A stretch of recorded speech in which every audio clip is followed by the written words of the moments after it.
So ngayon, magbolahan tayo. Let's make some meatballs. Pero, ito yung sosyal na bola-bola, no? This is Swedish meatballs. O, di ba ang sosyal pakinggan?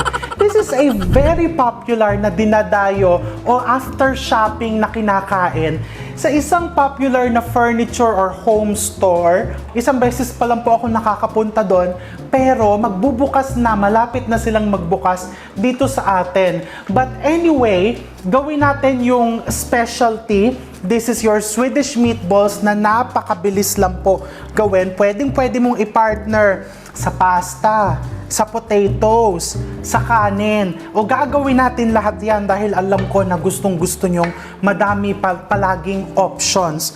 But anyway, let's start with the meatballs. So I have here half a kilo of ground beef and half a kilo of ground pork.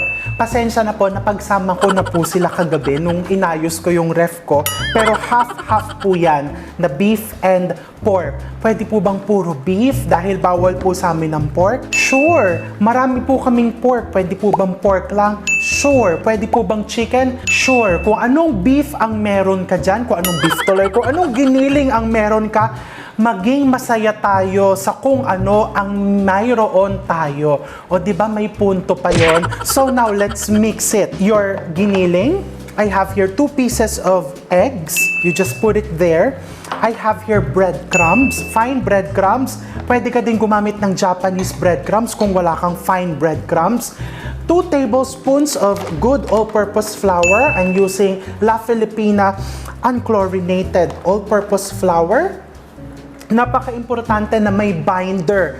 So yung iyong breadcrumbs and flour binder yan para habang niluluto mo yung meatballs, hindi naglalasog-lasog.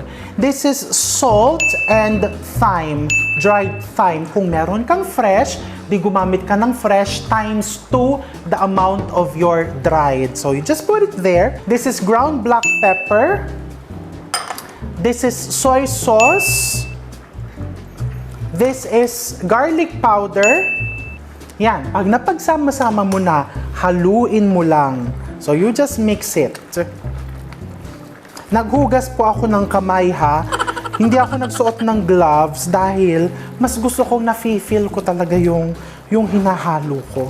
Pwede ka din naman gumamit ng mixer with paddle attachment kung gusto mo, hanggang magsama-sama lang lahat ng ingredients. So just a tip, maganda kung ang gagamitin mong karne or giniling is chilled para relaxed. Nakikisama yung giniling mo. O di ba? Pag may mga pinagdadaanan tayo, kahit anong inis natin, chill ka lang para ma-relax at madaling pakisamahan. Parang tong karne mo lang, when relaxed, o di ba? Mas mabilis niyang maa-absorb lahat ng nilagay mo diyang ingredients na pampasarap. So just mix it. I'm using an ice cream scooper. Dear, kunin mo na yung ice cream scooper for me. Yung maliit. Ayaw ko kasing humawak sa handle ng drawer kapag humawak ka ng raw meats to prevent cross-contamination. Thank you, dear. So, meron tayo ditong maliit na ice cream scooper. This is a number 20 ice cream scooper para pantay-pantay yung iyong bola-bola. Ayan. So, mag-scoop ka lang na ganyan and then, bilugin mo lang. O, diba? Mag-exercise ka habang binibilog mo. O, para mas inspired. 1. I like using this kaysa titimbangin ko isa-isa. This saves me a lot of time. Okay, bilugin. Pag feeling mo naninikit na sa kamay mo, I have here a bowl with clean water. Lubog mo lang ng konti sa tubig kamay mo. Oh, di ba? Para smooth ulit ang pagbilog-bilog mo. Can I prepare that in advance? Yes. And then just cover it with cling wrap. Ipasok mo sa loob ng ref. And then pwedeng the following day mo siya lutuin. Actually, mas magiging firm pa yon. Huwag mo lang i-freeze because pag finreeze mo siya and niluto mo right away, there's a chance na mahilaw yung loob. Kung kailangan mo talaga siyang ipasok sa freezer, i-thaw mo muna inside the fridge overnight before you fry it. we're going to pan fry it today, but you can also bake it.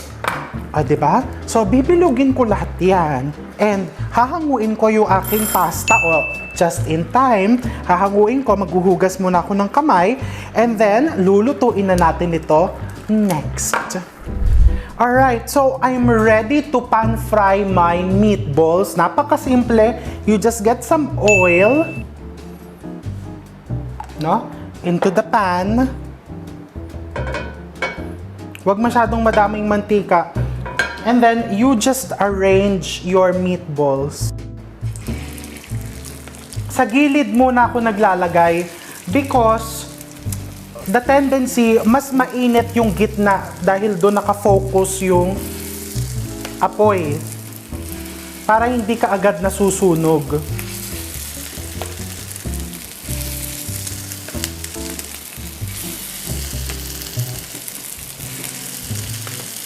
Diba? So, you arrange it nicely para maganda magpa-picture. Habang nagluluto ka, i-post mo, cooking Swedish meatballs.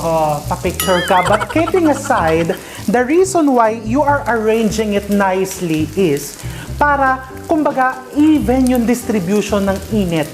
Pantay-pantay yung pagkaluto ng meatballs mo. No? So, do not overcrowd. Physical distancing ang iyong meatballs. So, pagkatapos niyan, iikot-ikot mo lang yan. Huwag mong pipilitin iikot agad. Kailangan kusa siyang matatanggal from the pan. Yan, di ba? Kagaya niyan. And medium flame, huwag mong ilalagay sa malakas na apoy because you want to cook it hanggang sa loob. Do not attempt na pwede bang i-half cook ko siya and then I'm going to continue cooking it the following day? No, kasi there's a chance na mabilis mapanis yung meatballs mo pag ganon. So, just medium flame. Okay. So, iiwan lang natin saglit to. Iiwan lang ha. Hindi papabayaan. Magkaiba po yun. No? Babalikan natin yan. I'm going to slice some of my vegetables. So, I have here potatoes. Gagawin natin itong buttered potatoes. Hindi ko na siya tatanggalan ng balat because I like the rustic feel na may balat yung ating patatas. So just slice it na medyo magkakapantay lang sa laki. Siguro mga half a kilo lang or tansyahin mo lang sa kung ilan kayong kakain. Hindi ko na siya ilulubog sa tubig because iluluto ko na din siya agad-agad. So, mag-multitasking tayo ngayon. Yan. Okay na yan. Just cut it like... Kung meron kang marble potatoes, pwede ka din gumamit nun. And then, you turn on the flame. Dito tayo sa ating orange. Color coding tayo ngayon. And balikan natin to. You want that crust. You see that crust? Halimbawa, ayaw naman po sa amin yung Swedish meatballs na yan. Gusto po namin yung may sweet and sour sauce. Punta ka sa ating video library. Go to sweet and sour pork. Gawin mo yung sweet and sour sauce. Isabaw mo sa meatballs mo with a lot of rice or mag-yangchow fried rice ka na rin. Diba?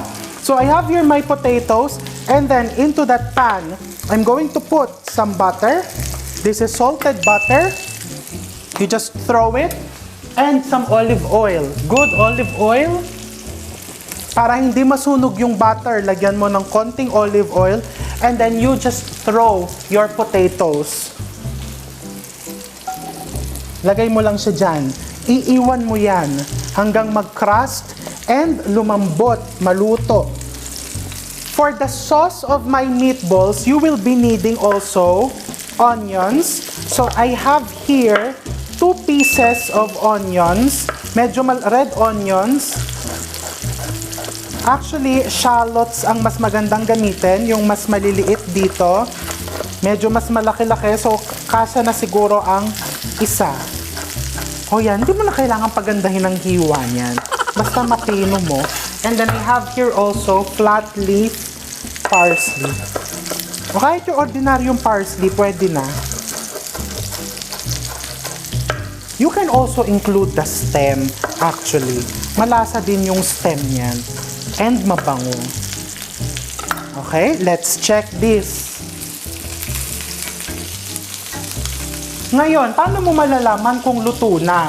First, may dalawa yung ways. Pipindot-pindutin mong ganon. Pag medyo firm na siya, luto na yon. So makikita mo ito, itong isa firm na, malapit na siyang maluto. Ito, medyo malambot pa, konting luto pa. Yung medyo malambot, ilagay mo dun sa gitna. You put some rosemary sa iyong potatoes.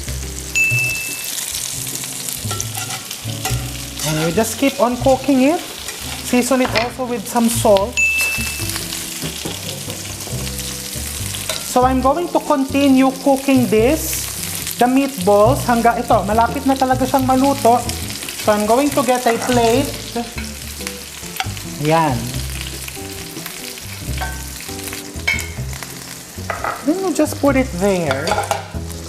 And then, magsalang ka ng panibago. Oh, gagamit ako ng ibang thong. Sasabihin nila, nako, nag-cross contamination na naman siya. So, isa pang thong para habang nagluluto. Haluin mo yung iyong potatoes. And then I'm going to give you a tip on how you can prevent this from becoming dry. Para hindi po yan natutuyo, I'm just getting a takip. Takpan nyo lang na ganyan, no? So that it will remain moist and tender and juicy. O basically, it will remain delicious. So takpan mong ganyan. Kasi pag hahanginan yan, matutuyot. Alright, so this is done. You will see that it has formed a very nice crust. O pwedeng konti pa, but basically malapit na siya. It has formed a very nice crust. Look at this. And then, medyo tender na siya. Hindi ko titikman yan dahil alam kong mapapaso lang ako sa ngayon. So, naghihintay ako. So, let's continue cooking this and then pagka naluto na to, babalikan natin yan. And I also have a surprise recipe, bonus recipe for this episode.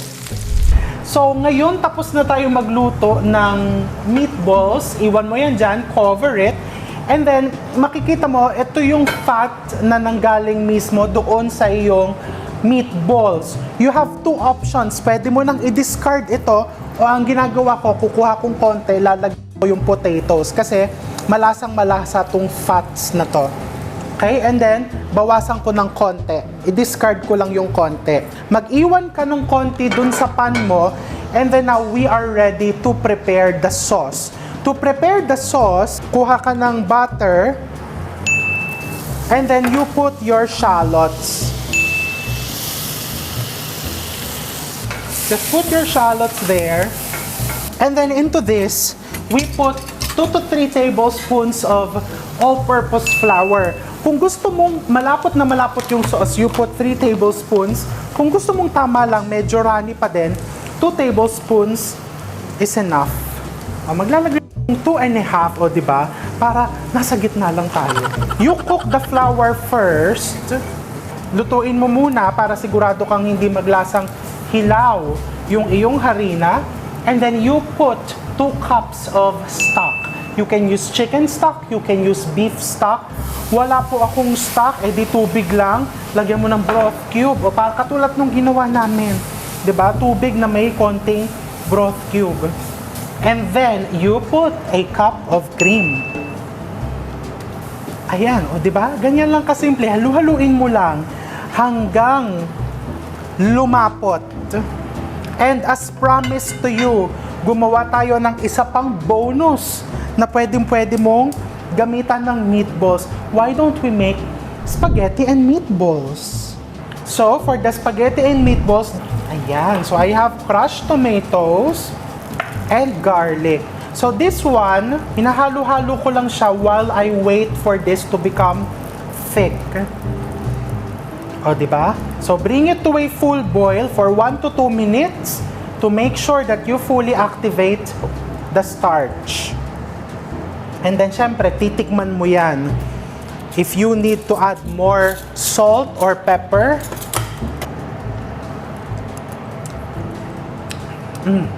It's good. I'll just put some black pepper. Okay? Perfect thickness, not too thick, not too thin. But again, kung gusto mo mas malapot pa dito, pwede mo pang dagdagan yan ng flour. Gawin mong 3 tablespoons. And yung meatballs, ilalagay mo na dyan. So, dahil meron tayong bonus recipe, kalahati lang ng meatballs ang ilalagay ko dito. O kaya mukha siyang maluwag. And then you simmer it just quickly para lang mas kumapit yung flavor ng sauce dun sa iyong meatball. Dito sa kabilang kawali ko, I'm going to put some olive oil and some garlic. You just sweat the garlic until aromatic. O diba ang bongga nitong episode na to? Ang dami nating niluluto and puro sosyal yung niluluto natin. Swedish meatballs, Italian spaghetti. Ano nga ba yun? Spaghetti with meatballs. O diba? Puro sosyal. Lagyan mo ng parsley. Turn off the flame. And then move here. Once this is aromatic, ilagay mo na yung crushed tomatoes. You can put herbs, you can put oregano, you can put basil, you can put thyme, kung anong gusto mong ilagay na herbs. But today, I'm keeping it simple. Just this, garlic, tomatoes, some parsley, dahil wala po pala akong basil. Wala akong fresh basil, no? Wala po. Ngayon ko lang po kasi naisip na magbo-bonus recipe ako nito. And then you put your meatballs. Ganyan lang kasimple. And then, lalagyan ko to ng konting sugar. Mga 1 tablespoon of sugar. To balance the acidity. And then, we season it with salt and pepper. O, diba? Ano pa ba ang hahanapin mo? Meron ka ng Swedish meatballs. Punta ka sa Italy. Kung ayaw ng anak mo sa Europe, gusto niya sa Hong Kong, eh di gumawa ka ng sweet and sour sauce, yang chow fried rice. O, di ba? Lahat na. Ayan na, nasa ang lahat. O, di ba? So, just be happy. Tikman natin.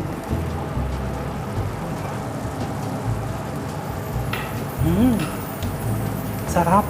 Parsley. Ay, alam ko. Lalagyan ko ng konting chili flakes para may spice. Konting chili flakes. And you have 2 options. Pwedeng dito mo na ilagay yung pasta mo or pwedeng ibubuhos mo lang siya sa pasta mo. Nasa sayo po yun. No? So ako, ibubuhos ko siya sa pasta ko and lalagyan ko ng Parmesan cheese. Alright, so now let's try. Ganito lang kasimple yan. Pwedeng meron kang potatoes and... diba? Potatoes and meatballs.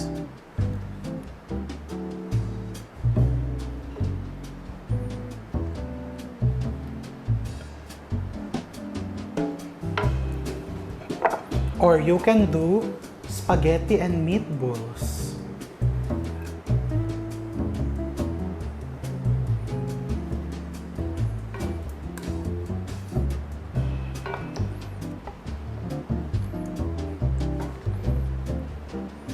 Diba? Napakadaling gawin. Akalain mo ba yan? And then, hindi na po ako gumawa ng sweet and sour sauce para panoorin nyo yung sweet and sour pork. And then, cheese. Diba? O kung gusto mo din lagyan ng cheese to, hindi naman kikibo yan. Nasa sayo yun. Siyempre, tikman natin. Kumuha pa ako ng wine kasi parang ang social ng tasting natin ngayon. Okay, so let's try first the Swedish meatballs with the potatoes. Actually, the potatoes is optional. On its own, it's very delicious.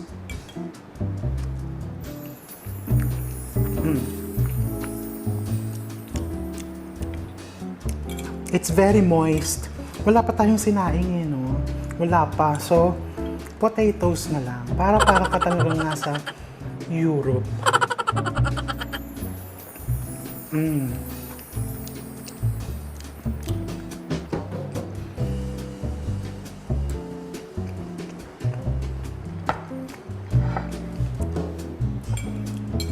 Speechless ako. Feeling ko, nasa restaurant ako, nakikipag-date. Ito yung sa kadate ko.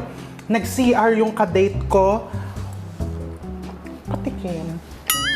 O, di ba parang ganun? Patikim. Tikman natin kung ako magaling sa umorder. Parang nainggit ako dun sa order niya. Dapat pala, for sharing na lang ang ginawa namin. So, titikman ko na, umorder na lang siya ng kanya pang isa.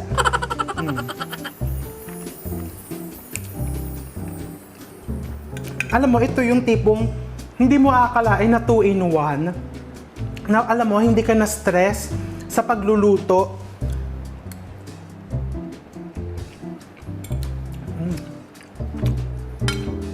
Ang sarap. Yung nagbukas ka lang ng lata ng crushed tomatoes. You make saute the garlic. You toss the spaghetti and you put the meatballs. Definitely restaurant style.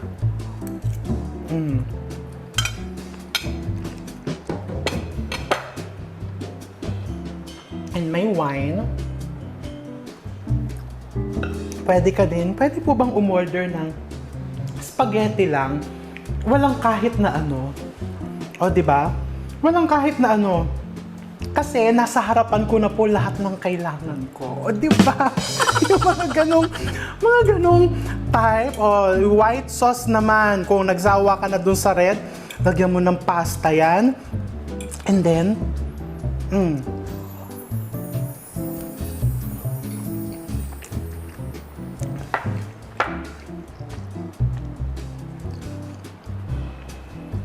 this is bola-bola to the highest level na to. Na wala nang bolahan. So, tumakbo ka na sa supermarket or magpabili ka na lang giniling. Gumawa ka na dahil, kailangan pasayahin mo na yung sarili mo and yung mga kasama mo. So, happy cooking. Take care. I'm going to see you soon.